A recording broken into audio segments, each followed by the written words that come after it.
সবাই দুরূদ শরীফ পড়ি। আল্লাহুম্মা সাল্লি আলা সাইয়্যিদিনা ওয়া নাবিয়িনা শাফিঈনা ওয়া হাবিবিনা মাওলানা মুহাম্মদ সাল্লাল্লাহু আলাইহি ওয়া আলা আলিহি ওয়া আসহাবিহি ওয়া বারাকা ওয়া সাল্লাম। আল্লাহুম্মা সাল্লি আলা সাইয়্যিদিনা ওয়া নাবিয়িনা শাফিঈনা ওয়া হাবিবিনা মাওলানা মুহাম্মদ সাল্লাল্লাহু আলাইহি ওয়া আলা আলিহি ওয়া আসহাবিহি ওয়া বারাকা ওয়া সাল্লাম। সবাই দুরূদ শরীফ পড়ো। আল্লাহুম্মা সাল্লি আলা সাইয়্যিদিনা। আল্লাহ পাকের শুকর যে মাওলাই কারীম আপনাকে আমাকে লক্ষ লক্ষ মানুষের সাথে জুমার নামাজ আদায়ের উদ্দেশ্যে এই জায়গায় আসার তৌফিক দান করছেন, এর জন্য শুকরিয়া দান সবাই বলে আলহামদুলিল্লাহ। আমি আগেও বলেছি, এই মুহূর্তে গোটা দুনিয়ার মধ্যে সর্ববৃহত্তম জুমার জামাত আজকে চরমোনাইতে অনুষ্ঠিত হবে।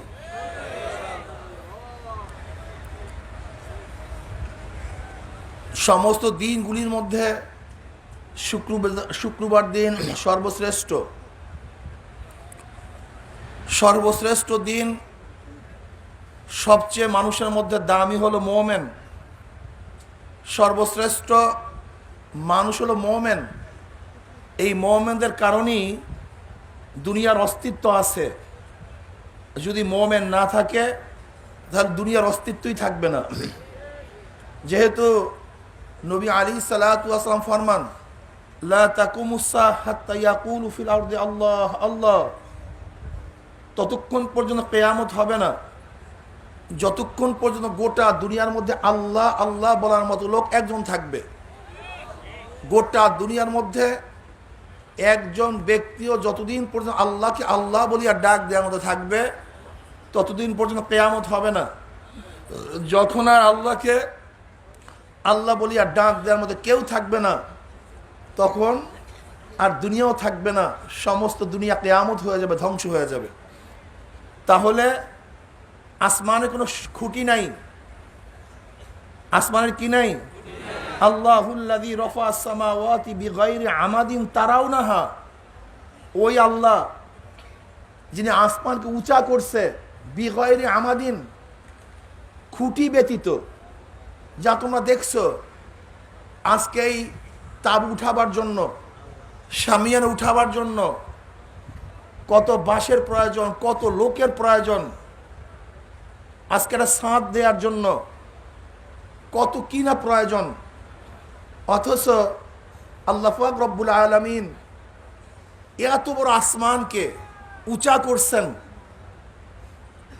বঙ্গোপসাগরের মাছ থেকে কোনো খুঁটি নাই, সেই মরুভূমির প্রান্তের থেকে কোনো খুঁটি নাই, না কোনো পাহাড়ের থেকে কোনো একটা খুঁটি সেট করা হয়েছে। আল্লাহ পাক রব্বুল আলামিন বিনা খুঁটিতে আসমানকে উঁচা করে ফেলাইছেন। আমার আল্লাহকে কেন আল্লাহর প্রশংসা করব? আল্লাহ পাক নিজেই বলেন, আলহামদুলিল্লাহি রাব্বিল আলামিন। সমস্ত আলমের রব তিনি। আলম, পতাকাকে আলম বলা হয়। পতাকা কি জিনিস? যার মাধ্যমে কোনো দেশের পরিচয় পাওয়া যায়। যেমন সবুজ, মাঝখানে গোলাকার লাল, কোন দেশের পরিচয়? দুই তলোয়ার, মাঝখানে খাজুর গাছ। দেখেন, পতাকায় প্রমাণ করে এইটা সৌদি আরব, পতাকায় প্রমাণ করে এইটা বাংলাদেশ। পতাকাকে এর জন্য পতাকা বলা হয়, সে অন্য কাউকে পরিচয় করিয়ে দেয়, এর নাম পতাকা। তো আলমকে আলম কেন বলা হয়? পতাকা তো দেশের পরিচয় দেয়, কিন্তু গোটা মাখলুকাত কার পরিচয় দেয়? এর জন্য আলমকে আলম বলা হয়। পতাকার দিকে তাকাও, দেশের পরিচয় পাবা। মাখলুকাত দিকে তাকাও, আমার মাওলার পরিচয় পাবা। রব কাকে বলা হয়? রব রুবুবিয়াত। রব কি জিনিস? অস্তিত্বহীন থেকে অস্তিত্বে এনে তার প্রয়োজন মিটায়া যে তাকে পূর্ণতায় পুষায়া দেয় তাকে রব বলা হয়। এই দুনিয়ার অস্তিত্ব ছিল না, অস্তিত্ব নিয়ে আসছেন কে? আল্লাহ। আমাদের অস্তিত্ব ছিল না, আমাদের কোনো অস্তিত্ব ছিল না।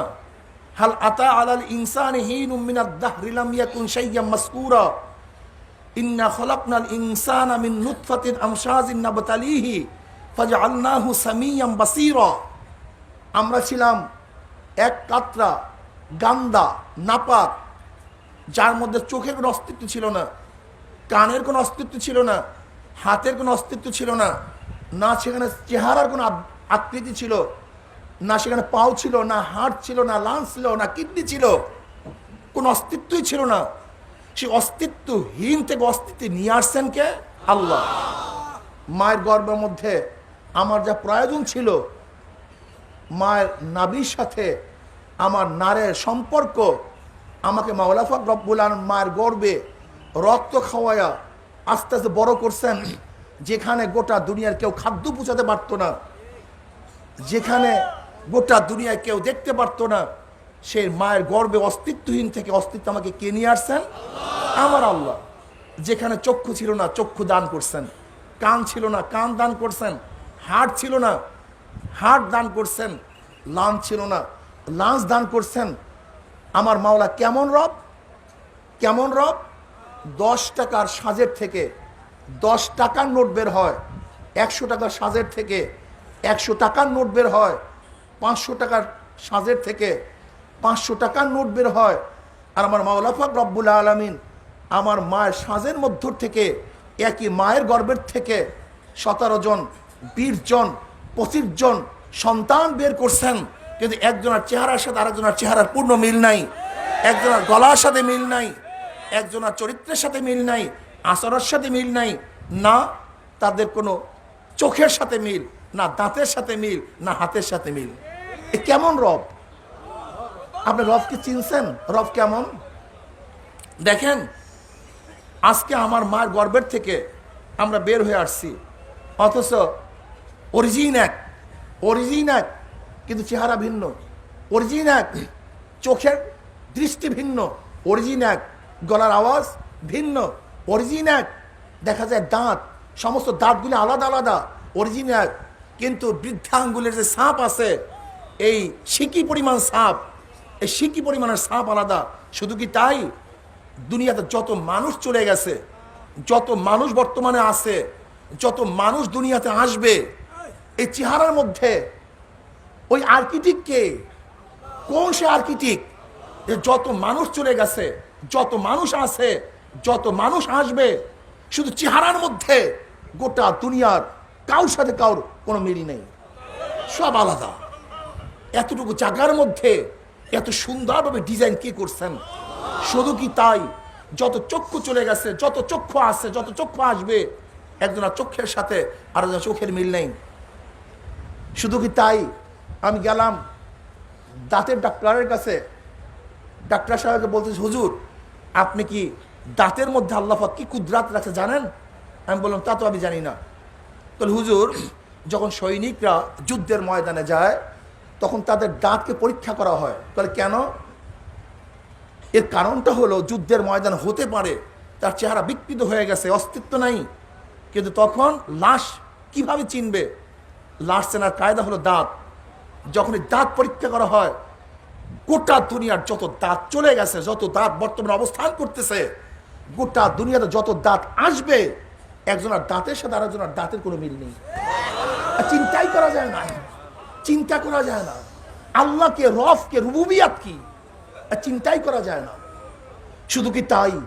কথা বলতেছি, এখান থেকে রগের থেকে কথা বের হইতেছে, মনে হয় যেন দুই রগ একই ডিজাইনের, অথচ আওয়াজ ভিন্ন।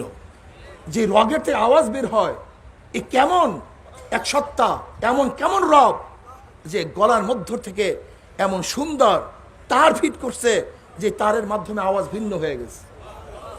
আওয়াজ ভিন্ন, এক আওয়াজের সাথে আর এক আওয়াজের পূর্ণ কোনো মিল নেই। শুধু কি তাই?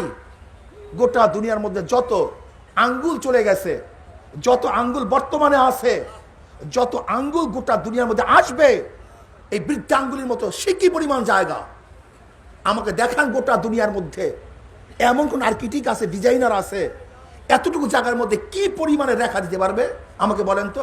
সিকি পরিমাণ জায়গায়, এই সিকি পরিমাণ বৃদ্ধাঙ্গুলের জায়গার মধ্যে কি পরিমাণ রেখা দিতে পারবে?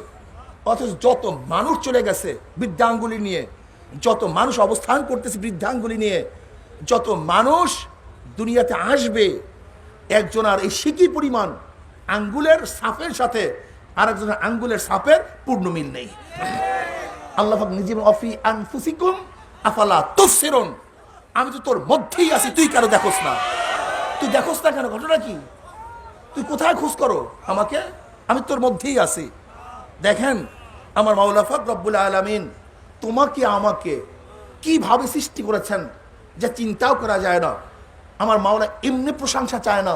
আলহামদুলিল্লাহ, ইস্তিগরাক, জেন্স ইস্তিগরাক, যত প্রশংসা আছে সমস্ত প্রশংসার দাবিদার একমাত্র কে? আল্লাহ, অন্য কেউ না। হ্যাঁ, বলতে পারেন বিল্ডিং এত সুন্দর না, বিল্ডিং সুন্দর না, এত চুন ছুকরি এ তো পড়েছিল রাস্তার মধ্যে। আজকে তো সৌন্দর্যটা কে দান করছে? ওই যে দেখা যায় যে ব্যক্তি ইঞ্জিনিয়ার রাজ, সে এত সুন্দর একটা বিল্ডিং এর ডিজাইন করছে।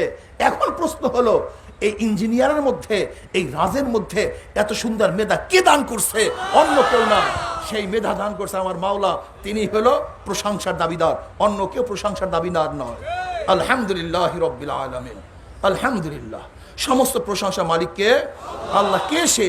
রব্বিল আলামিন, যে গোটা আলমের আলম, গোটা আলম, আলম আলমের বহু বছর আলামিন। তার মানে কি হলো? তার মানে হলো প্রত্যেকটা মানুষ এক একটা আলম, প্রত্যেকটা চক্ষুকে একটা আলম, প্রত্যেকটা জবান এক একটা আলম, প্রত্যেকটা হাতের সাব এক একটা আলম, প্রত্যেকটা গাছ এক একটা আলম, প্রত্যেকটা ফল এক একটা আলম, তারকাগুলি আলম, প্রত্যেকটা সূর্য আলম, প্রত্যেকটা চন্দ্র আলম, আসমান আলম, এই জমিন আলম, প্রত্যেকটা মাছ আলম, গোটা মাখলুকাত আলম। একটা মাখলুকাতের তাকাইলে আমার মাওলার পরিচয় মিলা যায়। যে কোনো একটা মাখলুকাতের তাকাও, কার পরিচয় পাওয়া যাবে? মাওলার পরিচয় পাওয়া যাবে। এটা কিভাবে বানালো? কিভাবে সম্ভব? কোথার থেকে আসছে? কিভাবে আসে? রব্বিল আলামিন আর রহমান রহিম, তিনি রহমান, তিনি রহিম, মালিক ইয়াউমিদ্দিন, তিনি শেষ দিনের মালিক। আল্লাহ পাক রব্বুল আলামিন এই আয়াতের মধ্যে প্রথম চারটা নাম তার উল্লেখ করেছেন। আল্লাহ, রব, রহমান, রহিম, মালিক, পাঁচটা। আল্লাহ পাকের জাত সহ পাঁচটা নাম উল্লেখ করেছেন। আলহামদুলিল্লাহ হি রব্বিল আলামিন, আর রহমানির রহিম, মালিকি ইয়াউমিদ্দিন। রব, রহমান, রহিম, মালিক এবং আল্লাহ পাকের জাতি নাম আল্লাহ শব্দ উল্লেখ করেছেন। এর মধ্যে কত সুন্দর কথা। বান্দা কি করতেছে? আমার মাওলা পাক প্রশংসা করতেছে। কে সে? রব্বিল আলামিন, যিনি গোটা আলমের প্রতিপালক, পালনকর্তা, যার যা প্রয়োজন আমার মাওলা পাক রব্বুল আলামিন তাকে তা দান করেন। মুসা আলাইহিস সালাতু ওয়াস সালাম একদিন যাইতেছেন, হঠাৎ তার মনে পড়ছে আমা মিন দাব্বাতি ফিল আরদি ইল্লা আলাল্লাহি রিজকুহা, গোটা মাখলুকাতের রিজকের ব্যবস্থা আল্লাহ পাক করেন কিভাবে? পদ্ধতিটা কি? কিভাবে করেন? আল্লাহ পাক রব্বুল আলামিন মুসাকে বলেন, মুসা, তোর হাতের মধ্যে যে লাঠি আছে সেই লাঠি দিয়ে তোর সামনে যে পাথর আছে পাথরে আঘাত কর। মুসা আলাইহিস সালাতু ওয়াস সালাম যখন লাঠি দিয়ে পাথরে আঘাত করলেন, পাথর ভাগ হয়ে গেছে। দেখে সেই পাথরের মধ্যে একটা পোকা, যার মুখের মধ্যে সবুজ একটা ঘাস। পাথরের মধ্যে পোকা, সেই পোকার মধ্যে এই সবুজ ঘাসের ব্যবস্থা কে করছে? অন্য কেউ না, অন্য কেউ না। ওই পাথরের মধ্যে সবুজ ঘাসের ব্যবস্থা করছে আমার আল্লাহ। রব, গোটা আলমের রব তিনি, তিনি রহমান, তিনি রহিম। তার দয়ার কারণে আমরা বেঁচে আছি, তার দয়ার কারণে অস্তিত্ব আছে। যদি তার দয়া না থাকতো, রহমান না থাকতো, রহিমের সিফাত তার মধ্যে না থাকতো, আমরা যে অপকর্ম করি, আমরা যে অপদার্থ, আমরা যে নাফরমান, এক সেকেন্ডের জন্য আমাদের থাকার কোনো অধিকার দুনিয়ার মধ্যে নাই। রহমানের গুণের কারণে, রহিমের গুণের কারণে আল্লাহ পাক রব্বুল আলামিন আজও আমাদেরকে রাখছেন, আমাদের অস্তিত্ব আছে। আমার রহমান বেহদ মেহেরবান, বেহদ মেহেরবান। আমার মাওলা পাকের রহমানের দয়ার কোনো শেষ নাই, কোনো সীমা নাই, তিনি দুনিয়ারও রহমত, আখিরাতের রহমত। আমার মাওলা কেমন মেহেরবান দেখেন। আমার মাওলা পাক রব্বুল আলামিন দুনিয়ার রিজিকের ব্যাপারে কোনো ভেদাভেদ করেন নেই। সবার জন্য রিজিককে আম করে দিচ্ছেন। রিজিককে আম, যে আল্লাহওয়ালা তার জমিতে যেই ফসল হয়, যে নাফরমান কাফের তার জমিতে একই ফসল হয়। যে কাফের তার জমির মধ্যে যে বৃষ্টি, যে মোমেন তার জমির মধ্যে একই বৃষ্টি। যে কাফের তার জমিনের থেকে যেই পানি উঠে, যে বেঈমান তার জমিনের মধ্য থেকে একই পানি ওঠে, নাকি ভিন্ন ওঠে? শুধু কি তাই, নবী ইব্রাহিম আলাইহিস সালাতু ওয়াস সালামের আদত ছিল, নিয়ম ছিল, মেহমান ছাড়া তিনি খানা খাইতেন না। তার দস্তরখানে মেহমানের প্রয়োজন থাকতো, মেহমান নিয়ে আসতো। একদিন কোনো মেহমান পায় না, কোন মেহমান পায় না, বের হয়েছেন মেহমানের তালাশ। একজন মেহমান পাইছে, তাকে নিয়ে আসছে ভিক্ষুক, দস্তরখানে বসছে। নবী ইব্রাহিম আলাইহিস সালাতু ওয়াস সালাম বিসমিল্লাহির রহমানির রহিম বলিয়া খানা শুরু করছে। আর মেহমান বিসমিল্লাতুল উজ্জা, তার ভূতের নামে, মূর্তির নামে খানা শুরু করছে। কার সামনে? নবী ইব্রাহিম আলাইহিস সালাতু ওয়াস সালামের সামনে। নবী ইব্রাহিম আলাইহিস সালাম ক্ষিপ্ত হয়ে গেছে যে আমার সামনে তুমি মূর্তির নামে খানা শুরু করছো, শিরক করতেছো আমার সামনে। তারা সমস্ত নবীর তৌহিদবাদী। মনে রাখতে হবে সমস্ত নবীদের আকীদা এক। কোন নবীদের আকীদার মধ্যে কোনো পার্থক্য নাই, শরিয়াতের মধ্যে পার্থক্য, কিন্তু সমস্ত নবীদের আকীদা বিশ্বাস এক। সমস্ত নবীদের আকীদা বিশ্বাস এক। সমস্ত নবীরা তৌহিদবাদী, এক আল্লাহর ইবাদত তারা করছেন। সমস্ত নবী জান্নাতকে বিশ্বাস করছেন, সমস্ত নবী জাহান্নামকে বিশ্বাস করছেন, কিয়ামতকে বিশ্বাস করছেন, মালাইকাদেরকে বিশ্বাস করেছেন। সমস্ত নবীদের ঈমানের মধ্যে কোনো পার্থক্য নাই। সমস্ত নবীদের ঈমান এক, অভিন্ন। এর জন্য তাদের সমস্ত দিন এক। যদি দিনের অর্থ করা হয় ঈমান, আকীদা, তাহলে সমস্ত নবীদের দিন এক। কথা ঠিক না? নবী ইব্রাহিম আলাইহিস সালাতু ওয়াস সালামের সামনে যখন বসে বিসমিল্লাতুল উজ্জা, আমি লাত এবং উজ্জার নামে খানা শুরু করছি। আর হযরত ইব্রাহিম আলাইহিস সালাতু ওয়াস সালাম বিসমি তাআলা কার নামে শুরু করছে? আল্লাহর নামে। এখন ইব্রাহিম আলাইহিস সালাতু ওয়াস সালাম বলতেছে ভাগো এখান থেকে। যদি আল্লাহর নামে খানা না খাও তাহলে আমার দস্তরখানে খানা খেতে পারবা না, আল্লাহর নামে খানা খেতে হবে। এখন ভিক্ষুক বলতেছে আমি তো খানা খাইতে আসছি, ঈমান আনার জন্য আসি নাই তো। আমি তো তোমার রব, তোমার আল্লাহকে মানার জন্য আসি নাই। আসছি কিসের জন্য? খানা খাওয়ার জন্য। খানা খাওয়াও তো খাওয়াও, নয়তো আমি চলে যাব, আমি ঈমান আনবো না। যাও তুমি ভাগো এখান থেকে, আমি খানা খাওয়াবো না। ভিক্ষুকে বলছে আমি ঈমান আনবো না, আমি ভুকা থাকতে পারি, কিন্তু আমি আমার ধর্মকে পরিবর্তন করব না। ভিক্ষুক চলে যাইতেছে, অমনি আল্লাহ পাক রব্বুল ইব্রাহিমকে ডাক দিয়েছে, ইব্রাহিম, ও ইব্রাহিম, আজকে তোর সামনে একবার বিসমিল্লাতুল উজ্জা বলছে, এর জন্য তোর দস্তরখান থেকে তুই তাকে উঠাইয়া দিছ। আর 80 বছর পর্যন্ত আমার সামনে লাত এবং উজ্জার নামে খানা খায়, কিন্তু একদিন আমি তার দস্তরখান থেকে উঠাইয়া দেই নাই, একদিন উঠাইয়া দিইনি। আমি রিজিক কাম করছি, রিজিক কাম করে দিস। নবী ইব্রাহিম আলাইহিস সালাতু ওয়াস সালাম উঠছেন, দৌড়াইতেছেন, ভাই কোথায় আসো? আমার নবুয়তগিরি যাও, যায়, তুমি জলদি আসো, খানা খাও, তোমার যা মনে চাই তাই করো, আল্লাহর নামে খানা খাওয়ার প্রয়োজন নাই, তোমার যার মনে চায় তার নামে খানা খাও। আল্লাহ পাক রিজিক কাম করে দিস। যদি রিজিক কাম না করতো তাহলে কাফের বেঈমান মুশরিকরা আজকে যে গর্ব করে, আজকে যে তাকাব্বুরি করে, আজকে তাদের সিনা যে ফুলা ফেলাইছে, না, আমার মাওলা পাক রব্বুল আলামিন রহমানের গু যদি না থাকতো, এক সেকেন্ডের জন্য তারা সিনা ফুলাতে পারতো না, এক মুহূর্তের জন্য না। আমার মাওলা রহমান, মাওলা রহমান অতি দয়ালু, বেহদ মেহেরবান, যার মেহেরবানির দয়ার কোনো শেষ নাই, কোনো সীমা নাই। এই মেহেরবান আমার মাওলায়, তিনি রহিম। যদিও রহমান মেহেরবান কাফেরদের জন্য দুনিয়াতেও, কিন্তু আখিরাতে শুধু মেহেরবান রহিম মুমিনদের জন্য। তখন শুধু মুমিন, তখন শুধু মুমিন, এখানে আর কার জন্য মেহমান হবে, মেহেরবানি করবেন না। তখন অবস্থা হবে কি? মালিক ইয়াউমিদ্দিন লিমানিল মুলকুল ইয়াউম লিল্লাহি ওয়াহিদিল কাহ্হার। লিমানিল মুলকুল ইয়াউম, আজকে দিনের বাদশাহী কার, মুলুকিয়াত কার, ক্ষমতা কার?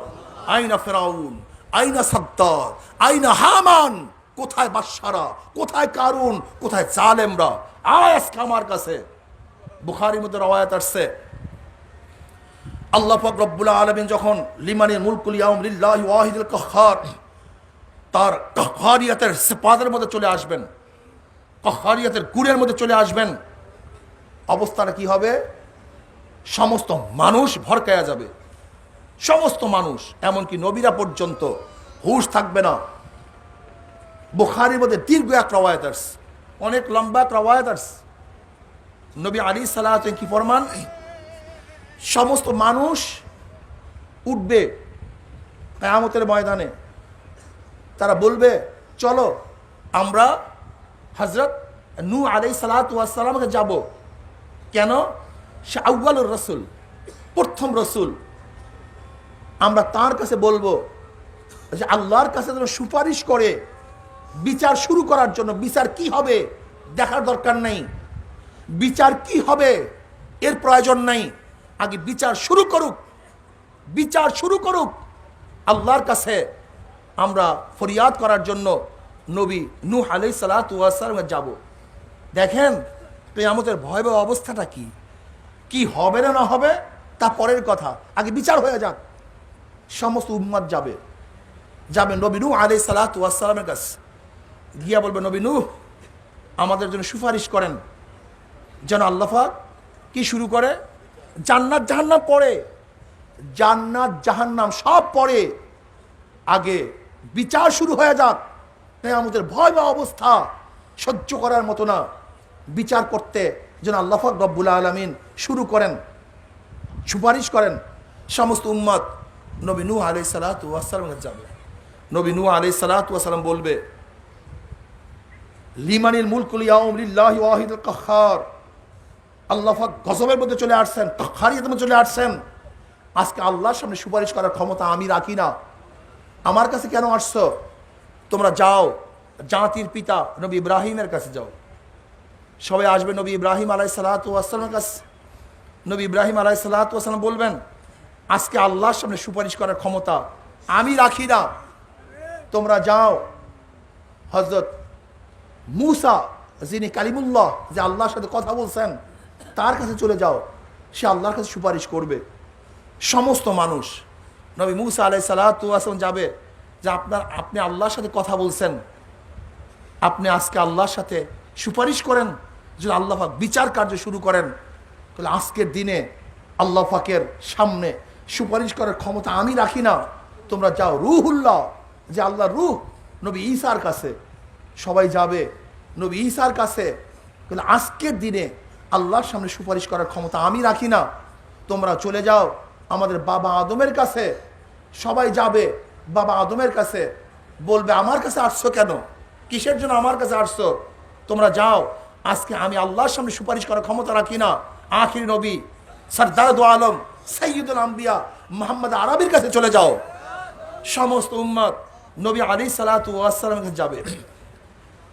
বুখারীর মধ্যে রওয়ায়াত আছে নবী আলাইহিস সালাতু ওয়াস সালাম ফরমান যখনই আমার নবীর কাছে যাবে, এবার আমার নবী উঠবেন, কি বলবেন?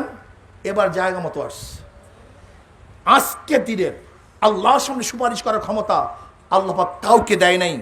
এই ক্ষমতা আল্লাহ পাক রব্বুল আলামিন শুধু আমাকেই দান করছে, অন্য কাউকে এই ক্ষমতা দেওয়া হয়নি। নবী আলাইহিস সালাতু উঠবেন, নবী নিজে বলেন আমি উঠব, আমি আল্লাহর সামনে গিয়ে আরশের সামনে সিজদায় পড়ে যাব। তখন আল্লাহ পাক রব্বুল আলামিন আমাকে দোয়া শিক্ষা দিবেন, যে দোয়া এখন আমি জানি না, ওই সময় শিক্ষা দেওয়া হবে। আমি ওই দোয়ার মাধ্যমে আল্লাহর কাছে সুপারিশ করব। আল্লাহ পাক রব্বুল আলামিন আমার সুপারিশকে কবুল করবেন। বলবেন ইরফা আসাক, তোমার মাথা উঠাও, ইশফা তুশাফা, তুমি যে সুপারিশ করবা আমি তোমার সুপারিশকে গ্রহণ করব। তৎকালীন সময়ও আল্লাহ পাক রব্বুল মুখতারি কুল, আমার নবীকে মুখতারি কুল বানাবেন না, এই কথা বলবেন না তোমার মনে যা চাই তুমি তা করো না। তুমি চাবা দেব আমি, তুমি যা চাইতে পারো চাইতে থাকো, আমি যা দেওয়ার সব দিয়ে দেব। মুখতারি কুল সমস্ত ক্ষমতার অধিকারী কে? একমাত্র আল্লাহ, অন্য কেউ না, মনে রাখতে হবে। দুনিয়া তো দূরের কথা, এমনকি ওই কিয়ামতের ময়দান আল্লাহ পাক রব্বুল আলামিন নবীকে এই কথা বলবেন না তোমার মনে যা চায় তাই করো, না, তোমার যা মনে চায় সুপারিশ করো, সুপারিশ করার দায়িত্ব তোমার, সুপারিশ গ্রহণ করার দায়িত্ব আমার। তৎকালীন সময় আমার মাওলা পাক রব্বুল মুখতারি কুল থাকবেন, সমস্ত এখতিয়ার, সমস্ত ইচ্ছা তার আল্লাহ, অন্য কাউ সমস্ত ইচ্ছা হতে পারে না, একমাত্র মুখতারি কুল কে? আমার আল্লাহ। এই আকীদাকে সহি করেন, আকীদাকে মজবুত করেন। এই কথা না বলি যে আল্লাহু আকবার, নাউযুবিল্লাহ, এমনও তো অনেকে আমরা বলি, কি বলি যে আল্লাহর ধন নবীকে দিয়া, আল্লাহ গেলেন গায়েব হইয়া, নবীর ধন খাজাকে দিয়া, খাজা গেছে, নবী গেছেন মদিনায় ফকির হইয়া, এখন আজমিরে বৈশা খাজা যা মনে চায় তাই করে। আপনি চিন্তা করতে পারছেন? শিরক, ডাইরেক্ট শিরক। এই কথা বলার সাথে সাথে ব্যক্তি কি হয়ে যাবে? মুশরিক হয়ে যাবে, মুরতাদ হয়ে যাবে। আমাদের মধ্যে এমন কিছু আকীদা আছে, উলুহিয়াতের দায়িত্ব, উলুহিয়াত, খোদাই শক্তি, আমরা অন্য, এই যে এই গজলটা সম্পূর্ণ ওই আকীদায় যারা বিশ্বাসী তাদের গজল, যে আল্লাহ পাক রব্বুল আলামিন সমস্ত ক্ষমতা নবীকে দিছে, নবী সমস্ত ক্ষমতা অলিদেরকে দিছে, খাজাকে দিছে, অলিকে দিছে। কাজী এখন আল্লাহর কাছে চাওয়ার প্রয়োজন নাই, তোমরা ওই যার মধ্যে খোদাই গুণ আছে তার কাছে চাও, সে তোমাদের সব দিয়া দিবে।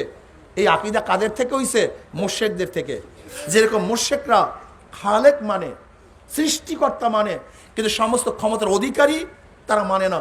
তারা মনে করে ঝোলা কলেরা বসন্ত এর থেকে মুক্তি দেওয়ার ক্ষমতা কালীর মধ্যে আছে, বিদ্যা বুদ্ধি দেওয়ার ক্ষমতা সরস্বতীর কাছে আছে, আপনার ধনী বানানো এবং না বানানোর ক্ষমতা গণেশের কাছে আছে, ধর্মের বিরুদ্ধে যত শত্রু মোকাবেলা করার ক্ষমতা দেবীর মধ্যে আছে, সাপে কাটিয়া মারা এবং না মারার ক্ষমতা মনসা দেবীর মধ্যে আছে, আগুনে পোড়াইয়া মারা এবং না মারার ক্ষমতা অগ্নিদেবীর কাছে আছে। যেহেতু সমস্ত ক্ষমতা ভাগ হয়ে গেছে, কাজী যার কাছে যেই ক্ষমতা আছে তার থেকে সেই জিনিস অর্জন করতে হবে। এই বিশ্বাসের কারণেই হিন্দুরা কালীর সামনে মাথা নত করে, দেবীর সামনে মাথা নত করে, সাপের সামনে মাথা নত করে, আগুনের সামনে মাথা নত করে। ঠিক এই মুশরিকদের আকীদার থেকে, বিশ্বাস থেকে আমাদেরও নাউযুবিল্লাহ নামধারী কিছু মুসলমানের মধ্যে এই ক্ষমতা চলে আসছে।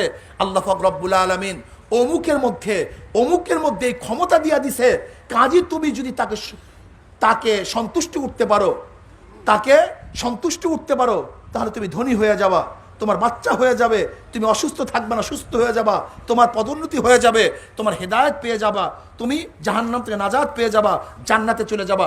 ঠিক হিন্দুদের যে শিরকি আকীদা, ওই শিরকি আকীদার থেকে আমাদের মুসলমানদের মধ্যে বিশ্বাস ঢুকানো হয়েছে যে অলিদের কাছে এই ক্ষমতা আছে, কাজে তাকে যদি তপস্যা করতে পারো, সিজদা করতে পারো, চাইতে পারো, তাহলে তুমি সমস্ত কিছু পেয়ে যাবা। কাজে আল্লাহর কাছে চাওয়ার প্রয়োজন নেই, তুমি অলির কাছে চাও, অলি তোমাকে সব কিছু দিয়ে দিবে। জোরে বলেন নাউযুবিল্লাহি মিন যালিক। কিন্তু কিয়ামতের ময়দানও জনাব মুহাম্মদ রাসূলুল্লাহ সাল্লাল্লাহু আলাইহি ওয়াসাল্লামকে আল্লাহ পাক এই কথা বলবেন না, হে আমার নবী, তোমাকে আমি ক্ষমতা দিয়ে দিলাম, তোমার মনে যা চায় তাই তুমি করো, না। তখন আবার ইশফা তুশাফা, সুপারিশ করো, কিন্তু সুপারিশ গ্রহণ আমি করব, অন্য কেউ না। আমি মুখতারি কুল, আমি একমাত্র মুখতারি কুল, আমি আল্লাহ যিনি মুখতারি কুল, সমস্ত ক্ষমতার মালিক। অন্য কাউকে আমি ক্ষমতার মালিক সব বানাই না, এটা মনে রাখতে হবে।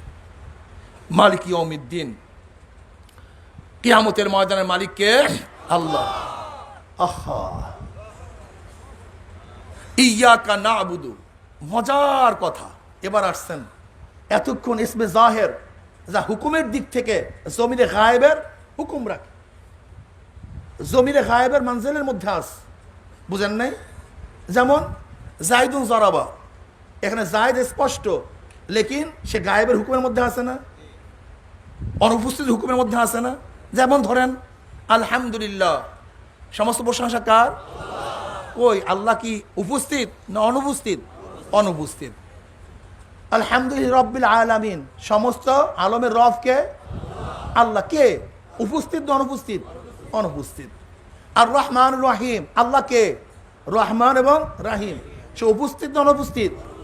মালিক ইয়াউমিদ্দিন, কিয়ামতের দিনে মালিক কে? সে উপস্থিত না অনুপস্থিত? তো এতক্ষণ সব অনুপস্থিত, গায়েব। আল্লাহ পাকের প্রত্যেকটা এসএম এবং সিফাত গায়েব, অনুপস্থিত। কিন্তু এখানে আইসে আপনি উপস্থিত হয়ে গেলেন কিভাবে? ইয়াকা নাবুদু, আমরা তোমারই ইবাদত করতেছি। এখানে হচ্ছে ইয়াহু নাবুদু, আমরা তারই ইবাদত করে দিছি। উচিত তো ছিল ইয়াহু নাবুদু, কেন এতক্ষণ সব অনুপস্থিত, গায়েব। কিন্তু এখানে আইসে ইয়াকা নাবুদু হাজির হয়েছে। উচিত ছিল কি? ইয়াহু নাবুদু, আমরা তারই ইবাদত করিতেছি। ওয়া ইয়াকা নাস্তাইন, ওয়া ইয়াহু নাস্তাইন, আমরা তার কাছেই সাহায্য চাইতেছি। কিন্তু না, এখানে আইসাই ইয়াকা নাবুদু, আমরা তোমারই ইবাদত করিতেছি। এতক্ষণ বলছি সে সে সে, হট করে আইসে বলছি তুমি। তার মানে মজার কথা, অনেক দামি কথা, অনেক প্রেমের কথা, অনেক গভীরের কথা, অনেক গভীরের কথা মনে রাখতে হবে। দেখেন, তিনটা হালাত হয়। কয়টা হালাত হয়? সালেক, আরেফ, ওয়াসেল। সালেক, আরেফ, ওয়াসেল, এই তিন ধরনের হালাত বান্দার মধ্যে পয়দা হয়। সালেক কাকে বলা হয়? যে খারাপ কাজ থেকে নিজেকে হেফাজত করে ভালো ভালো আখলাক গুণ অর্জন করছে। আখলাকে হামিদা, কথা ঠিক না? আফআলের রাজিলার পরিবর্তে আখলাকে হামিদা, যে খারাপ গুণকে বাদ দিয়ে সুন্দর সুন্দর গুণ অর্জন করছে, একে বলা হয় সালেক। একে কি বলা হয়? সালেক। আরেফ, আরেফকে যে দুনিয়ার সমস্ত সংস্রব, দুনিয়ার সমস্ত জিনিসকে ত্যাগ করে আল্লাহর পথে রওনা করছে, সত্তাকে পাওয়ার জন্য রওনা করছে, তাকে বলা হয় আরেফ। ওয়াসেলকে, ওয়াসেল হলো যে আল্লাহর নূরের মধ্যে ডুব মারছে। অতাবাত্তাল ইলাইহি তাবতিলা, অতাবাত্তাল ইলাইহি তাবতিলা, এর মধ্যে আর কোনো ডাইন নাই, বাম নাই, সামনে নাই, পিছনে নাই। প্রথম ইয়াকা নাবুদু আগ পর্যন্ত দুই ধরনের মানুষের বর্ণনা হয়েছে, যারা আল্লাহ পাকের গুণকীর্তন, সেফাত, জিকির, আসকার, ফেকের এর মাধ্যমে আমার মাওলা পাক রব্বুল আলামিনের অস্তিত্ব পেয়ে গেছে। যে হ্যাঁ, আলহামদুলিল্লাহি রব্বিল আলামিন আর রহমানির, এই জিকির ফেকের, তিনি রব, তিনি রহমান, তিনি রহিম, তিনি মালিক, তিনি পালনকর্তা, তিনি দয়ালু, তিনি মেহেরবান। কিয়ামতের ময়দানে তিনি মালিক, তিনি পালনেওয়ালা, তিনি খানেওয়ালা, দেখানেওয়ালা, মাননেওয়ালা, বাঁচানেওয়ালা, ইজ্জাত দেনেওয়ালা, বেইজ্জতি করনেওয়ালা, সম্মান দেয়, তিনি সব কিছু করে। কি? আসমানকে সৃষ্টি করে তিনি, জমিনকে তিনি, সব কিছু তিনি তিনি তিনি তিনি তিনি তিনি জিকির করতে করতে করতে করতে, তার স্মরণ করতে করতে, তার সম্পর্কে গবেষণা করতে করতে মনে হয় যেন যার এতক্ষণ স্মরণ করছি, জিকির ফিকির করার কারণে সে আমার কাছে হাজির হয়ে গেছে। এখন আমার মধ্যে চলে আসছে ইয়াকা নাবুদু, আমি তোমার ইবাদত করতেছি। এখন তুমি আর অনুপস্থিত নাই, এখন তুমি আর অনুপস্থিত নও, তুমি আমার সামনে। ইয়াকা নাবুদু, মুশাহাদা, এই মুশাহাদা চলে আসছে, মুশাহাদা চলে আসছে। এর জন্য আল্লামা বাইজাবি রহমতুল্লাহ আলাই এই ব্যাপারে বিশদ আলোচনা করেছেন, অনেক সুন্দর আলোচনা করেছেন, যে এতক্ষণ পর্যন্ত সালেক আরেফ গায়েবের স্তরে থাকার পরে, যখন তার মাওলার জিকির আসকার করার পরে আমার মাওলা পাক রব্বুল আলামিন অস্তিত্ব তার সামনে চলে আসছে, এখন তাকে সে গায়েব মনে করে না, অনুপস্থিত মনে করে না। এখন ইয়াকা নাবুদু, মওলা আমি তোমারই তো ইবাদত করিতেছি। নাবুদু মুআব্বাদ, মুআব্বাদ তরিকুল মুআব্বাদ, এখান থেকে ইবাদত শব্দের অর্থ কি? ইবাদত শব্দের অর্থ কি? ইবাদত শব্দ মুআব্বাদ থেকে, তরিকুল মুআব্বাদ, পদধলিত রাস্তার থেকে ইবাদত শব্দ আসছে। দেখেন যারা চেয়ারে নামাজ পড়েন, আমি ওই সমস্ত বন্ধুদেরকে বলবো ইবাদত কি জিনিস, ইবাদত কাকে বলা হয়। আহারে,